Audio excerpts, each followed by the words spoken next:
Magic was in the air in Las Vegas, Nevada on September 7, 1996. All the stars were out for Mike Tyson's title fight, which lived up to the hype as it ended within 2 minutes of the first round with a KO. Mike's fans were ecstatic. It seemed to be another great start to another great night. However, the night that began with high hopes ended in gunshots. When the smoke cleared on the Las Vegas Strip, it revealed a BMW riddled with 13 bullet holes. At this moment, one of the world's most powerful poets would be brought to inches of his life. Today, we'll take a look at TuPac Shakur's life, death, and how his legend lives on today. TuPac Shakur was born June 16, 1971. As a teenager, TuPac attended the Baltimore School of the Arts.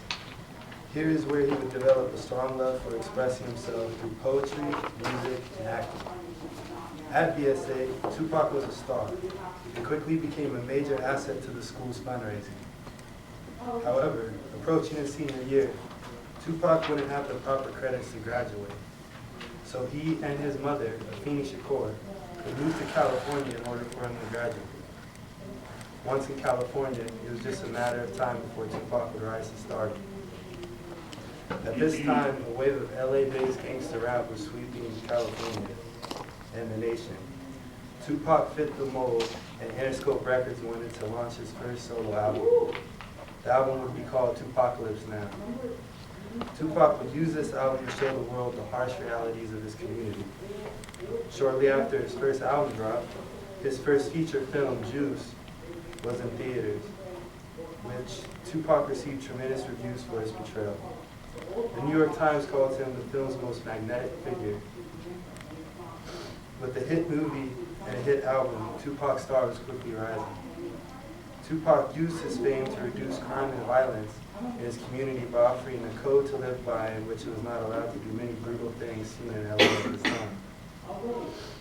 Although TuPac was attempting to bring peace to his community, he would see none on the East Coast, where one night at the Quad recording studio, he would be shot 6 times. From here on, his life would forever change. 4 months after he was shot, he would be in prison. While in prison, TuPac would dedicate his time to self-development. Free from drugs and alcohol, he created a rigorous program of exercise and would complete books in single sittings. Once out of prison, he would sign to Death Row Records and return to a life of stardom. He would have many more hit songs and would be nominated for Grammys for his song Dear Mama and his album Me Against the World.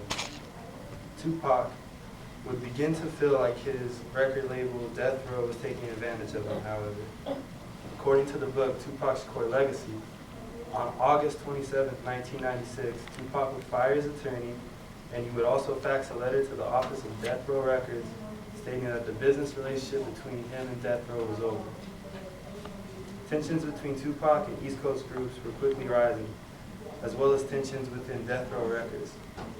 At this time, TuPac would wear bulletproof vests everywhere, even short trips to the store. It was no longer clear who the enemy was. He grew more and more aware of the possibility of his own demise, and it began to show through his music. Now that I've talked about TuPac's life, I'll talk about his death. According to the book TuPac Shakur Legacy, TuPac reluctantly went to Vegas with Suge Knight and the rest of Death Row on September 7, 1996. That night, he would be shot 3 times and rushed to the University Medical Center of Southern Nevada. TuPac's immediate family were notified and arrived the next day to be with him. Just like when TuPac got shot in New York, fans began to gather around the hospital and start a vigil. According to the New York Times, on Friday, September 13, 1996, TuPac ended his 6-day fight for life. He was pronounced dead at 4:03 p.m. in a room full of loved ones. He was 25. TuPac would be cremated, and his ashes would be distributed in many locations, all of which were important in his life. Also, as TuPac requested, a small amount of his ashes would be mixed with weed, rolled up in a blunt, and smoked. Now that I've talked about TuPac's death, I'm going to talk about how he lives on through his art. Since Tupac's death, he has released 8 CDs along with many songs by the artist using his poetry. According to the 100 Greatest Artists issue of the Rolling Stone, Tupac has sold over 75 million albums worldwide, making him one of the best-selling artists in the world.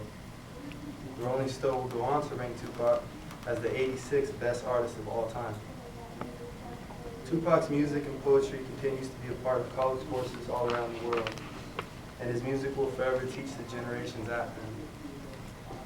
Today, we've talked about Tupac's life, death, and how he still survived through his acting, music, and poetry.